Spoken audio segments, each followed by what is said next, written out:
A warm welcome to everyone for our PCQuest 35 years journey from 1987 to 2022. Today, we will be discussing the mobile data revolution. To discuss this extremely interesting and important topic, we have with us a stalwart in the form of Sandip Das, a successful and highly regarded international CEO, business and strategic thought leader. And he's also very close to our heart because, Cyber Media has the Voice and Data magazine, and he was awarded Lifetime Achievement Award for his contribution to Indian telecom in 2016 by Voice and Data. So welcome, Sandip. It's a real pleasure having you. Thank you. Thank you, Sunil. Pleasure talking to you as well. And always a pleasure talking to Voice and Data and Cyber Media. Yeah. So I think I'll just get straight to it. If you look like the history of technology, you go back to the 80s and 90s with the advent of the PC and laptop.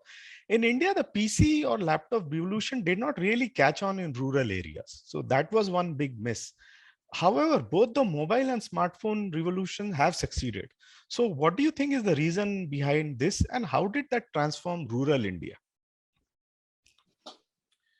Well, it's pretty much understandable, primarily because mobile phones came to India in probably 94, 95 actually, to be precise, by which time the world had seen mobile phones for a long time. And laptops were being used by people as well.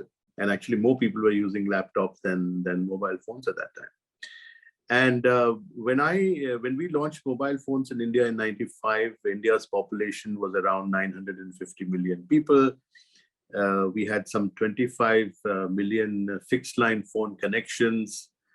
And, if you look at 60% of the phones would have been perhaps with government institutions, etc., and corporates, balanced maybe with affluent households. So you really don't know how you were communicating at that time. And it was a real challenge to get a phone. The fact that the mobile phone was something which was on your person. And, many people have, in the past, I remember an Ericsson study where they referred to the phone, the office, the home as your first place, your office as your second place, and the phone as your third place, because it was with you between the office and home and everything else. And in a sense, it was also being called a sixth sense because you carried it with you all the time.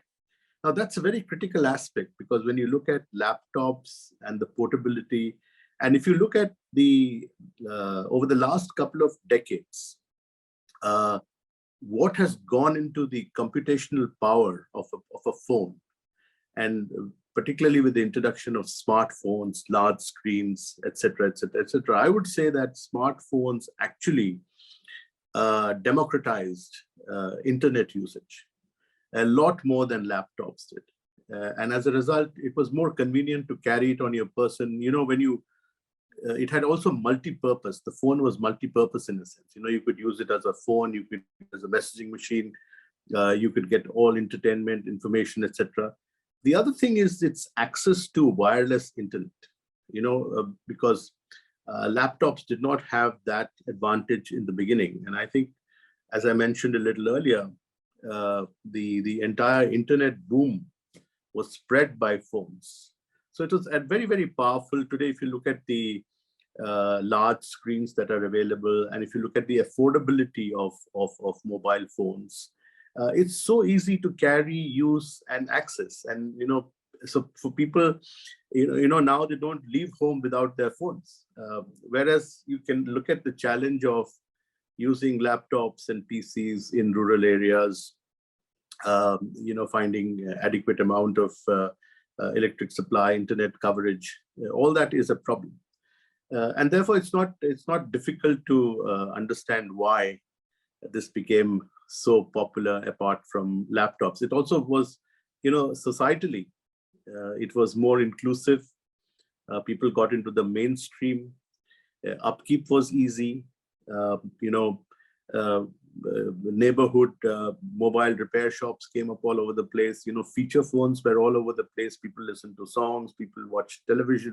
Look at the television penetration, for example. It's an issue. So I would also say that this is probably the reason why so many phones were used. And I think another good comparison is the comparison of smartphone numbers versus laptop numbers. It's just not phones. Mobile phones do their function, but smartphones do much more. And I think that, in a sense, television, laptops, and smartphones have their place in the life of a person. They actually are coexisting at this point of time. I mean, you will not come home and watch a football match either on your laptop or your phone, but you will watch it on, a large television screen. And similarly, when you want documents and you're typing in and you're putting it out, you do it on a laptop rather than, you could do a small documentation on your phone with your thumbs, but the point is when you do something larger. So therefore they coexist in a way. But the phone in that sense is a lot more ubiquitous, and therefore the penetration numbers have been larger. So I think it's easy to understand, really. So the other thing which I would say that, which is very, very critical, and if I may choose words for it, these 3 or 4 things, like being wireless, being digital, being virtual, and this entire miniaturization helped the growth of mobile phones. If you look at these 4 very important aspects. And therefore, the evolution of batteries with very, very large power so that you don't have to recharge them over short periods of time, and the computational power of chips that went into the phone. All this gave the phone a lot more formidable. The phones became a lot more formidable versus laptops. So actually, you're right. I like that because, yeah, you're right. It was the first purpose device that caught on, and that miniaturization and power, because India, their rural areas have power. And also, I like that term you use, societal inclusive. I mean, it has been a very inclusive. And one thing you also mentioned, that you said it led to an internet boom. So I'd like to expand on that internet boom. So, what role did Geo play in the mobile data revolution? Do you think the telecom industry would have stayed the same without it? Well, I don't want to say it with bias, because I worked with Geo for a while, but I also worked a larger number of years with the companies that were not Geo. So I worked with Hutchison Telecom for a very long time, and with Aircel for a bit. But I have no doubts in my mind that the real catalyst to internet usage on the mobile data usage was really Geo. Let me just hark back to the period when Geo was being introduced, and I don't mean this badly to other operators. So I am speaking extremely objectively, and I know a lot of people said, they crashed prices, they did this, they did that. But I think the real crux of the matter is much deeper. There was a very strong strategic intent in the manner in which mobile digitization was introduced into the country. So let me hark back to that period and say there was a time when, for a very, very long time, operators sat very pretty on fat cat voice revenues. Their 2G networks had been around for a couple of decades, and they had all depreciated. So the cost to produce airtime was not that large. And they were making comfortable money on voice. And everybody used to boast about the fact that 20% of the income is coming from value-added services. We used to call it value-added services. And as a part of value-added services, there was something called data usage on internet. So it was actually a part of 20%. But when Reliance came in, Jio, for example, in particular, they realized that there is for them, first of all, it was an entry strategy because the voice was saturated. They were dealing with companies that were running into hundreds of millions of subscribers, and they were just starting out.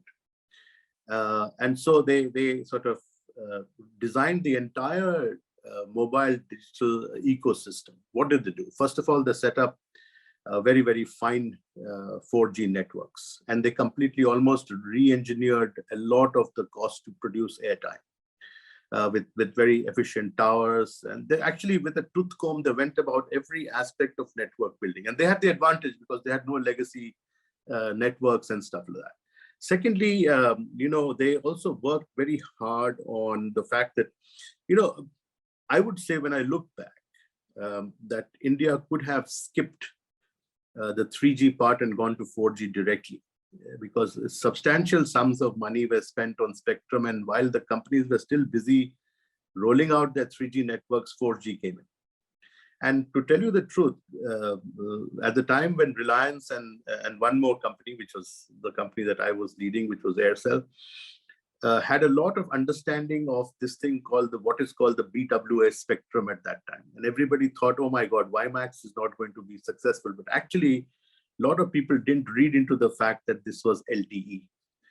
And Reliance picked it up, and Aircel picked it up, and then the others started picking up later. So very, very strong networks were made where other operators could not build out networks at the same pace because they were sunk with those investments. Then Reliance said, fine. One of the things is you produce a very, very increased data experience. So the consumers actually feel data flows like water, which means you turn it on, data comes, it flows uninterrupted, and you don't have to worry about how much you pay for it because you use it like water. And it became very, very important for the pricing of data to be such that all entry barriers to data usage became reduced. So network was very, very powerful. The quality of the data supply was very, very good. Pricing was optimal, but more importantly, they said, look, for people to enjoy data, they need to have affordable smartphones. So while the rest of the industry waited for the smartphone industry to bring prices down, Jio actually worked hard in producing and putting in the hands of people a smartphone that was going to be more useful. Then they also tied up excellent content. So when you look at this, they actually joined all the dots, and therefore it became a very, very powerful force driver. Then others caught on and they did extremely well too. But we must understand in marketing, there is a term called puppy dog. You go on a holiday and you leave your little puppy with your neighbor's little daughter. When you come back, you can't get the puppy dog back. So when you put data in the hands of people, smartphones in the hands of people, which is affordable, great experience, people find it difficult to get out of it. So initially, when Jio entered the market, we were using about 1 MB of data per person was the average. It went up to 18 to 20. And then when prices were introduced, it fell, but it didn't fall to the old levels of 1, but it fell to 14, which was already 14 times the usage. So I would have no hesitation in saying that they played a very, very critical role in this. So I like that explanation, because people just talk of, the price and all, but like the way you said, all the dots and how the dots were connected, that is very important. And I mean, I can't believe that just 4 years back, we used to consume 1 MB of data. I mean, it's unbelievable. Yeah. So obviously, like, we know that the geo data revolution took off and how the consumer benefited, but like coming to there were a lot of businesses and industries which benefited. So what are the top 5 industries that benefited from this India's mobile data revolution, would you say? See, first of all, let me talk about the societal impact that mobile revolution had. Now, we all know that there's enough and more evidence of the fact that mobile penetration improves the per capita of a nation. It provides more opportunities, more employment. The human development index went up, and it empowered the individual a lot more. And with the penetration of networks and the coverage and the fact that people got connected, they say that you get a life when you get connected to another person, but lives change when connections happen. And that's exactly what happened. Networks started talking to networks, etc. So when you look at, so this is very important to understand. So therefore, to say which particular industry, I would say that across industries, things change. For example, one obvious one, since you are in that business, print media got affected so much on account of the proliferation of online news and online information, etc. And then people started getting news snippets. They started snacking on news on their phones. And that's something that immediately got, and you were more current than waiting for your morning newspaper or for the monthly periodical. But then I would say banking, a lot of banking started happening on the phone. Online transactions started happening. So when you look at online transactions and money payments, it cut across so many businesses. Across retail, it affected every business had something to do with the transactions happening on the phone and stuff like that. And then industries like travel, etc., all those got impacted very seriously. I would say that across companies, two aspects that saw a sea change in their development was perhaps the entire sales process, where you had, starting from call centers, beginning to call people, prevent churn, create cold prospects, turning them into hot prospects. The market sizes, available market increased as a result. Then customer service, which was very, very critical. So, but strangely, very few companies actually effectively used it. And those companies that used it, they actually got better. So in the beginning, when I was talking of print media, etc., I would say these are the industries that got hurt on account of mobility, but there were everybody else on the other side. They say when there is a high tide, all boats rise. So that's what really happened. I think they all started doing a lot better in that. Then I think another turning point was really our pandemic at this point of time. With the coming in of the pandemic, clearly areas like healthcare, business, they all sort of immediately went on to another level, and I think that's very, very important to understand. So I think that's fair enough. I like your explanation that a high tide raises all boats. So we can't pick everyone at. But then after that, you mentioned the pandemic. So I'd like to come to that.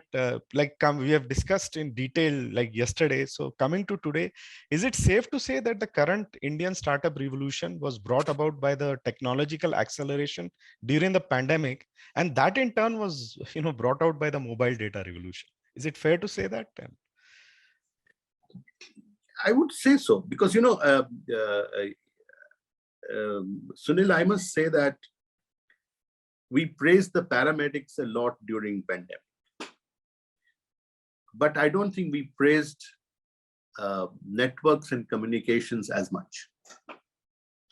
While the paramedics did their jobs, and there is no denying the fact that they worked out of their skins to save the lives of people, imagine a life where we would not be connected at all.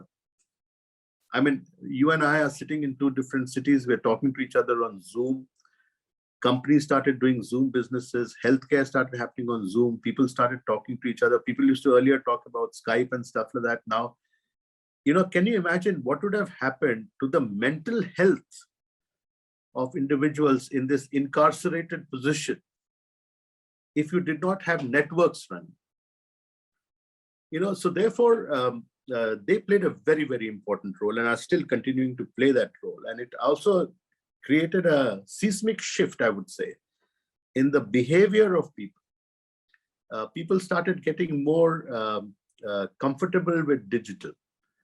People started, people used to often say that Asians don't like answering machines because they want to see a face on the other side. That's also true. And historically, Western nations have worked better with answering machines than we have. Because we want to attach a face to the name kind of thing.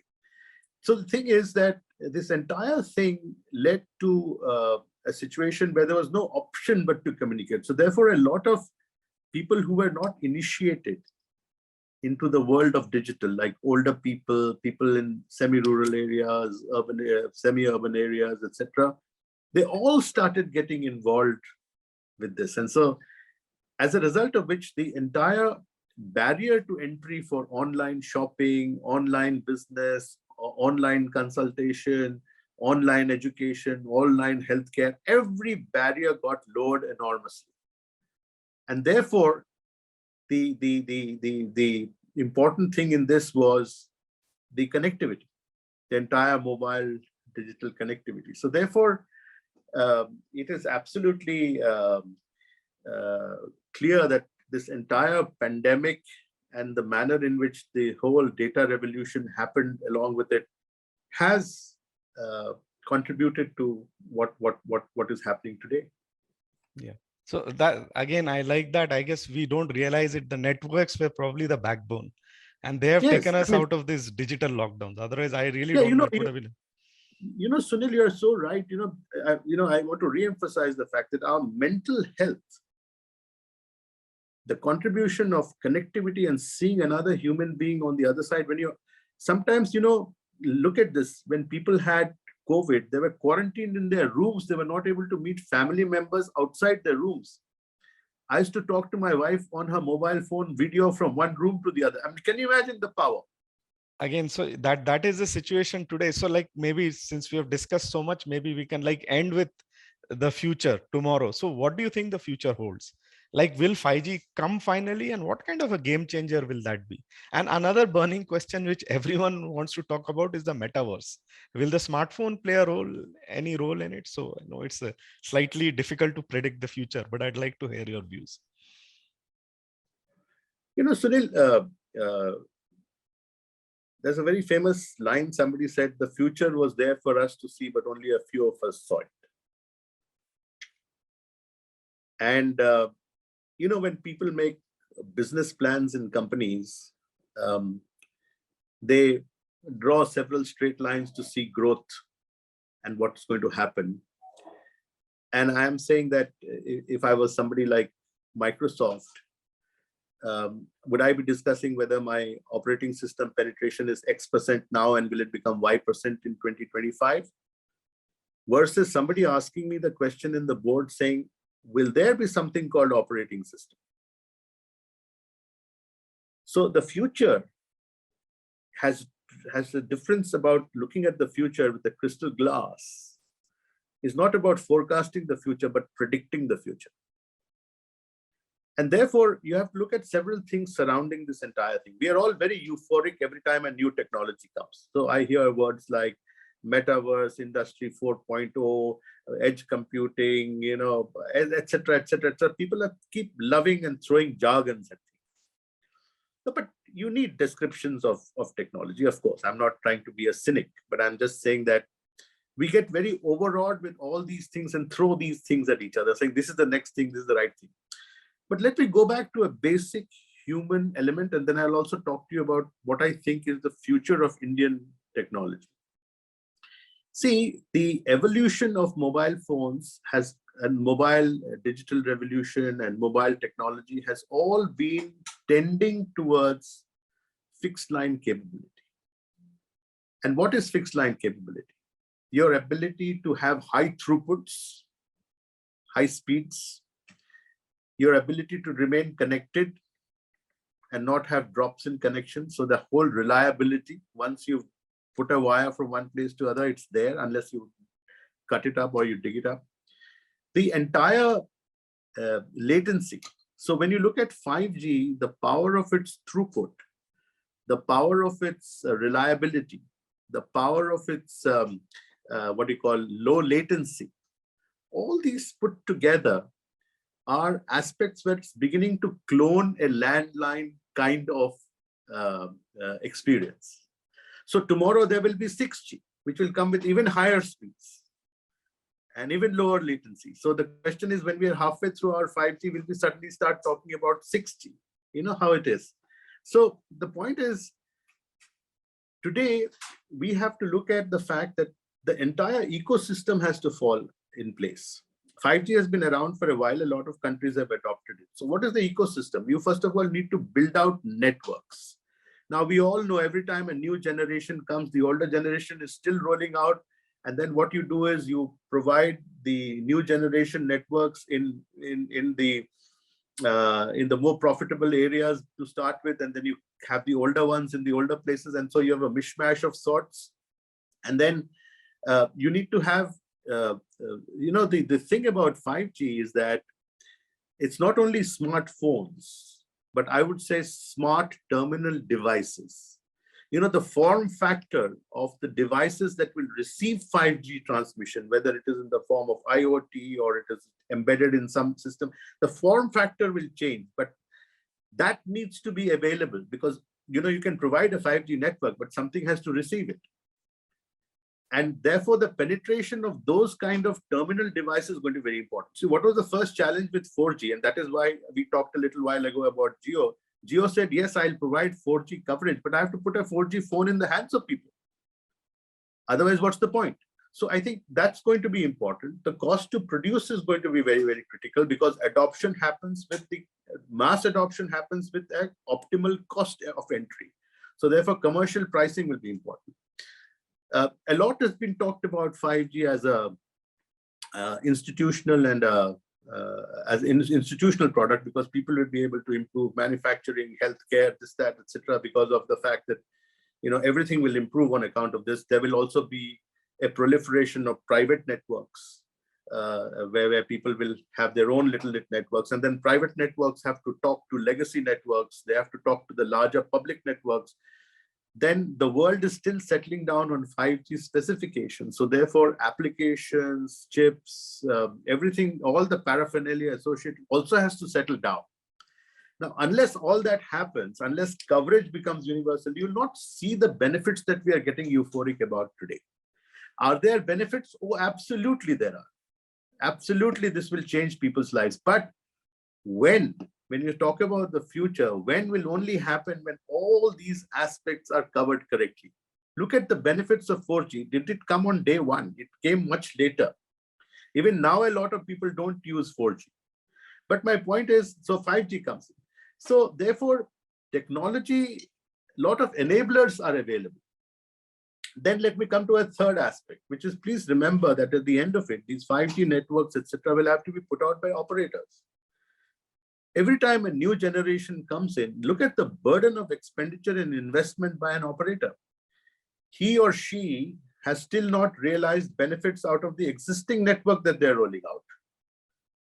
And in the middle of that, you're asking them for massive investment into spectrum costs, rolling out of networks. It is not easy. And therefore, the rollouts are optimal, and they're not as democratic as they should be, because people have to watch their penny. And then getting the phone distribution going, the terminal distribution going, the content going. See, content is the least of my worry, because content proliferates like nobody's business overnight. People are smart enough to do that. That'll happen. Then you have to understand the Indian context, that it is so important for us to see that for us to get the benefits will be a lot slower, despite all our efforts. But the good part is that today the government is now allocating money out of the contribution that the telecom industry makes into research and development. So India can do its own work, but we are still in our infancy in those things. By the time those things develop and they become larger, they'll be very difficult for us to do. So then the fourth thing is you have to have, so I spoke about the power of 5G. I spoke about the manner in which the whole ecosystem of 5G has to settle down. I talked about India's operational rollout issues on 5G. I would also say that there's another layer, which is the layer of analytics, machine learning, artificial intelligence, edge computing. All that has to then start enriching the entire 5G environment. So I can see, us having a wonderful future in that respect. Then you talked about metaverse. Metaverse is exciting because it's online, it's 3D. We are talking about, we recently saw Netaji's hologram, but I'm just saying that when we all saw the movie Avatar, and we are talking about, virtualization, but I think, of course, phones will help. Of course, mobile digital revolution will help, but the used cases will actually be limited to our imagination, if you really ask me. So that is the next exciting part. If I was to sit down just now and say, Sunil, I'll draw a graph for you in the air, you will say, okay, really? How can you do that? There was a time when somebody said, man can go to the moon, and we doubted that. But today, technology and what it can do, we don't have any doubt in our minds that it will happen. We feel that somewhere down the line in some lab, it's already happening. The question is not, it cannot happen. The question is when. everybody understands that these things will happen. So for the coin to drop into the slot, so many things have to come together. But I think the pandemic has forced, has kickstarted the growth of digital utilization online. People are getting more, it forced people to get more familiar with this space. So therefore barriers are coming down. And I think now we are in a world of the never satisfied customer. So therefore, we will have to have a situation where all these things, people have started expecting more and more and more. So but the question is this, if I get a download in 1 second versus 6G giving me a download in milliseconds, as a consumer, do I really care?